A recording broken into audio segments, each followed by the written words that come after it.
السلام علیکم ورحمۃ اللہ۔ 14 فروری ہر سال آتا ہے اور یہی بحث لے کر آتا ہے کہ ویلنٹائن ڈے منانا چاہیے، اس میں آگے بڑھنا چاہیے، لذت ہے، مزہ ہے۔ پھر ایک اہل حق کا طبقہ اٹھتا ہے، آ کر سمجھانے کی کوشش کرتا ہے کہ دیکھو یہ بے حیائی کا کام ہے۔ بے حیائی کے بارے میں رب العزت نے قرآن پاک میں، بے حیائی کے بارے میں پیغمبر علیہ السلام نے اپنے واضح طور پہ فرامین میں اس کو جگہ دی ہے کہ حیا ہے یہ اچھائیاں لاتی ہے، فائدے لاتی ہے، بے حیائی ہے یہ برائیاں لاتی ہے، بربادیاں لاتی ہے۔ تو اور یہ انسانی لاجک ہے کہ ہمیشہ وہ فائدے اور اچھائیوں کو لیتا ہے، برائیوں اور بربادیوں کو چھوڑتا ہے۔ ہم واضح طور پہ حدیث پاک میں دیکھتے ہیں کہ صحیح بخاری ہے، حضرت ابو ہریرہ رضی اللہ عنہ ارشاد فرماتے ہیں کہ ایمان کے 60 درجات ہیں، ان میں عظیم ترین درجے کو اللہ کے پاک پیغمبر فرماتے ہیں والحیاء شعبۃ من الایمان، کہ ایک عظیم ترین جو رتبہ اور درجہ ہے وہ حیا کا ہے۔ مجھے آپ بتاؤ جو دین حیا کو 60 درجوں میں پہلا اور اعلیٰ اور عمدہ اور بہتر اور زبردست درجہ قرار دے، کیا وہ دین اسلام ہمیں ویلنٹائن ڈے منانے کا بتا سکتا ہے؟ ویلنٹائن ڈے، اس کے پیچھے کا بیک گراؤنڈ، پس منظر، اس کے معاملے میں انسان چلا جائے تو بے حیائی کے بہت بڑے، فحاشی کے بہت بڑے اڈے کا نام ویلنٹائن ڈے ہے۔ اللہ رب العزت ایسی چیزوں سے بچائے۔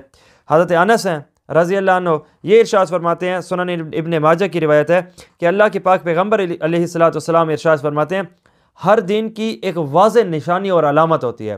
سنو، ہمارے اسلام کی واضح، بہتر اور عمدہ نشانی حیا ہے۔ اللہ کے پاک پیغمبر علیہ السلام ایسے ارشاد فرما رہے ہیں۔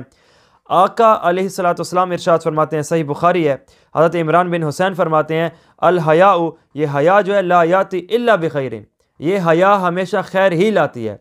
بے حیائی کا نقصان بھی بتایا جا رہا ہے، ہمیں حیا کا فائدہ بھی بتایا جا رہا ہے۔ تو او مسلمانوں، ہمیں گلہ غیروں سے نہیں ہے، ہمیں گلہ تو ایک ایسے طبقے سے ہے جو یہاں پہ اپنے دل کے اندر اللہ اور اس کے رسول سے محبت کرتا ہے۔ جب بھی گستاخی یا رسول کا مسئلہ آئے تو کالج یونیورسٹی کا بچہ مجھے آگے آگے نظر آتا ہے۔ کیا ہو جاتا ہے؟ ایسا کیا معاملہ ہے؟ رسول اللہ صلی اللہ علیہ وسلم کی غیر اگر توہین کرے تو برداشت نہیں ہے، اور اگر میں کروں تو فرمان عالی شان کو اپنے عمل سے رون ڈالوں تو کیا وہ برداشت ہے؟ ہرگز نہیں۔ ایسا معاملہ یہ دوہری روش ہے، سترنگی چھوڑ دے اور یک رنگی ہو جا، ایسا معاملہ ہونا چاہیے۔ ہمارا سارا کا سارا معاملہ اب 2 نمبری کی بنیاد پہ ہے۔ غیروں کے طریقوں کو تو لے لیا ہے، اللہ کے پاک پیغمبر علیہ السلام کے طریقوں کو کیسے لیں گے؟ اللہ رب العزت نے قرآن پاک سورۃ النور آیت نمبر 19 کے اندر واضح طور پہ بہت بڑی بات ارشاد فرما دیا کہ مومنین کے دلوں کو ہل جانا چاہیے۔ جو ایسا طبقہ جو ایمان بھی لا چکا ہے، اللہ اور اس کے رسول کو صحیح معنوں میں مانتا بھی ہے، اور وہ ایسے کاموں اور روش میں آگے ہے، تو ان کو چاہیے کہ وہ پیچھے ہو جائیں۔ دیکھیے قرآن پاک کی اللہ رب العزت کی آیت، ان الذین یحبون ان تشیع الفاحشہ، وہ لوگ جو یہ پسند کرتے ہیں کہ وہ برائیوں کو پھیلائیں، برائیوں کو، بے حیائیوں کو، فحش کاموں کو آگے لے جائیں، کن میں؟ فی الذین آمنوا، ایمان والے لوگوں میں۔ تو اللہ رب العزت نے واضح طور پہ قرآنی فتویٰ جاری فرما دیا، لہم عذاب علیم، ان کے لیے دردناک عذاب ہے۔ اے اللہ، ہم تو مسلمان دنیا اور آخرت مانتے ہیں، تو کہاں ان کے لیے دردناک عذاب ہوگا؟ ارشاد فرمایا فی الدنیا، دنیا میں بھی، والآخرہ، اور آخرت میں بھی۔ اے اللہ، ہم تو دیکھتے ہیں یہ تو بڑے مزے کر رہے ہیں، فرمایا واللہ یعلم، میں ان کو جانتا ہوں، وانتم لا تعلمون، تمہیں خبر نہیں ہے۔ میرے بھائیو، یہ ایک ایسے معاملات ہیں، انسان کو بحیثیت ایک جو مسلمان ہے اس کو پیچھے ہونا چاہیے۔ کیا ہم یہ نہیں دیکھتے کہ ایسا معاملہ کہ نکاح یا زنا ایک برابر ہو؟ کوئی پتہ نہیں ہے کہ جنسی ہوس کو پورا کرنا، جانوروں میں بھی تو یہی ہے۔ اللہ رب العزت نے قرآن پاک میں کیسے ارشاد فرمایا ہے؟ تو جانوروں اور انسانوں میں فرق ہے۔ نہ صرف یہ اسلام کا معاملہ ہے، بلکہ اگر ہم اس چیز کو واضح طور پہ سنجیدگی کی حالت میں دیکھیں تو پھر بھی نہیں کرنا چاہیے۔ کسی قوم کو بھی ایسے معاملات کا اظہار نہیں کرنا چاہیے جو غلط طریقہ ہو۔ یاد رکھیے گا، ایک اسلامی معاشرہ ہے اور ایک مغربی معاشرہ ہے۔ اسلامی معاشرے کی جو تعلیمات ہیں وہ اللہ اور اس کے رسول کی بنیاد پہ ہیں، انہی کی طرف سے دی ہوئی ہیں۔ میں ان کا معاملہ دیکھتا ہوں تو بڑا اعلیٰ، مغربی معاملہ دیکھوں، حضرت پیر ذوالفقار احمد نقشبندی دامت برکاتہم ارشاد فرماتے ہیں کہ ایک بیٹے کو چلتے ہوئے کار میں کال آتی ہے۔ انہوں نے یہ اپنا واقعہ بہترین قسم کی خطبات فقیر میں مینشن فرمایا ہے کہ ان کو کال آتی ہے کہ تمہارا باپ مر گیا ہے، کہا وہ جو کفن دفن والا معاملہ ہوتا ہے اس جگہ بھیج دو، اور جتنا بھی خرچہ ہو میں تمہیں دے دوں گا۔ مجھے بتاؤ، نہ آخر میں منہ دیکھا، نہ احسان کا اظہار کیا، نہ محبت کی ترتیب چلائی، کچھ بھی نہیں۔ یہ ہے باپ، یہ ہے بیٹا جو اپنے باپ سے اظہار محبت اس انداز سے کر رہا ہے۔ یہ ہے مغربی معاشرہ، یہ ہے غیر کا معاشرہ، یہ ہے نان مسلم کا معاشرہ۔ آپ آگے دیکھو تو خامد اور بیوی ہے۔ یہ بھی واقعہ پیر ذوالفقار احمد نقشبندی دامت برکاتہ میں نے ارشاد فرمایا کہ وہ جا رہے ہیں، ان کا خرچہ اپنا ہے، اس کا خرچہ اپنا ہے۔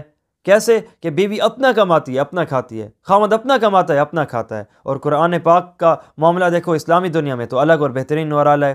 مغربی معاشرے کی اور ایک بات سنو کہ ماں نے سویڈن کا ایک ملک ہے جس کی حکومت دعوے دار ہے کہ اگر ہماری قوم آرام سے بیٹھ بھی جائے تو کتنے ملک آرام سے ایام بیٹھ جائیں تو بآسانی ہم ان کو کھلا سکتے ہیں۔ ایسی قوم، وہاں پہ ماں نے عدالت میں جا کے اپنے بیٹے پہ اس بات پہ کیس کیا کہ 24 گھنٹے میں مستیاں کرتا ہے، کھاتا پیتا آتا جاتا ہے، مجھے نہیں دیتا ٹائم، میں اس سے صرف سویڈن کی عدالت سے 5 منٹ کا مطالبہ کرتی ہوں کہ 24 گھنٹے میں یہ اس کو پابند کیا جائے کہ یہ مجھے 5 منٹ دے۔ کیس چلتا ہے، جج بات سنتا ہے، بیٹے کو بلایا جاتا ہے، بیٹے کو کہا جاتا ہے ہاں تمہارا کیا موقف ہے؟ کہا کہ دیکھو میں نے ایک کتا پالا ہوا ہے اور میری تمام تر جو مصروفیت ہے اس کی دیکھ ریکھ میں چل بنتی ہے، مکمل دن میں انہی کے اندر گزارتا ہوں، تو میرے پاس اتنا ٹائم نہیں ہوتا کہ میں ماں کو ٹائم دوں۔ ماں کا موقف سنا گیا کہ میں 24 گھنٹے کمزور ہوں، کمرے میں پڑی ہوتی ہوں، بڑے درد دل سے اس سے مطالبہ کرتی ہوں کہ زیادہ نہیں تو 5 منٹ تو مجھے اپنا چہرہ دکھا دیا کرے، ذرا میرے پاس بیٹھ جایا کرے۔ اس پر تمام تر دلائل کو سننے کے بعد اب یہ فیصلہ جو ججوں نے کیا ہے دلوں کو ہلا دینے والا ہے۔ یہ غیر کا معاشرہ ہے۔ انہوں نے کہا کہ چونکہ اس بچے نے کتا پالا ہوا ہے، کتے کی دیکھ ریکھ کون کرے گا؟ تو فلہٰذا سویڈن عدالت اس بات کے اوپر کہ بیٹے کو پابند کیا جائے، وہ بالکل بھی ماں کو 5 منٹ دینے کی پابند نہیں کر سکتی، تو اس نے کتا پالا ہوا ہے، اس کے اوپر ضروری ہے کہ وہ کتے کا دھیان و خیال رکھے۔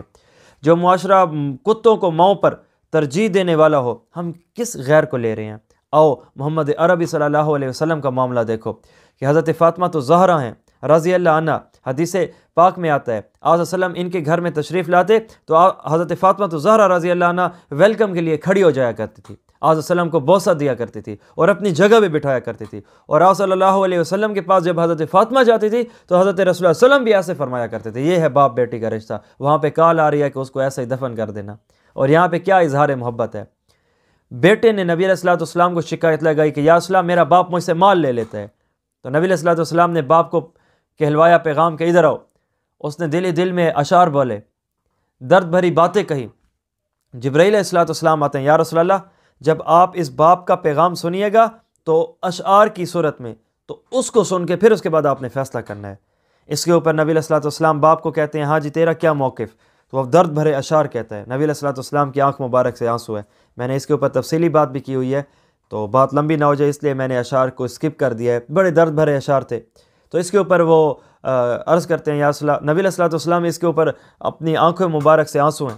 نبی علیہ الصلوۃ والسلام نے تمام اشعار سن کے بیٹے کو باپ کی طرف دے کر مارا، فرمایا انت و مالک لابیک، تم مجھ سے شکایت کرتا ہے کہ تجھ سے تیرا باپ مال لے لیتے، ارے تیرا مال تو مال، تیری خود ذات بھی تیرے باپ کے لیے ہے۔ یہ ہے خوبصورت معاشرہ۔ کس معاشرے کو ہم فالو کر رہے ہیں؟ ایک ایسا معاشرہ کہ جو زنا اور نکاح میں فرق نہ کر پائے، جو ایک دنیاوی ہوس اور خواہش کی بنیاد پہ پروان چڑھے۔ اس لیے ہمارے پاس اپنی تعلیمات ہیں، ہمارے پاس اپنے معاملات ہیں، اس لیے ان کو لینا چاہیے۔ کرسمس کے ڈے پر جس طرح وہ ڈے آتا ہے تو میں اس کو توحید ڈے کہتا ہوں، اور میں نے اپنی آئی ڈی پہ تو قل هو اللہ احد سورۃ الاخلاص ود ترجمہ میں نے وہ اپلوڈ کیا تھا۔ میں نے کہا تھا کہ کرسمس ڈے کراس کرو، اس کی بنیاد پہ توحید ڈے لے کر آؤ، ان کے مقابل لانے والا۔ اسی طرح یہ جو ڈے آئے ہم مسلمان حیا ڈے منائیں، ہمارا حیا کا معاملہ ہونا چاہیے، ہم حیا کو پریفر کریں، ہم حیا کو آگے لے کر آئیں، ٹھیک ہے جی۔ اور باقی یہ ہے کہ عام دنوں میں ہم دیکھتے ہیں تو اسلام ڈے کا قائل نہیں ہے کہ یہ فادر ڈے ہے، یہ مدر ڈے ہے۔ اس کی کیا وجہ ہے؟ اس کی بھی سب سے بڑی وجہ یہ ہے کہ یہ تو وہ ڈے منائیں جو باقی اس دن سے پہلے بھی اور اس ڈے کے بعد بھی ان کے حقوق کو وہ بھول جاتے ہوں۔ اسلام تو ہمیں 24 گھنٹے کے ان کے حقوق کی ادائیگی کی بات کرتا ہے۔ تو بات کا مقصد یہ ہے کہ ویلنٹائن ڈے ایک بے حیائی پر مبنی معاملہ ہے، اس کو چھوڑنا چاہیے۔ بدلے میں جو حیا پسند معاشرہ، حیا کا نظام ہمیں اللہ رب العزت نے اسلام کی صورت میں عطا فرمایا، مسلمانوں کو وہ لینا چاہیے۔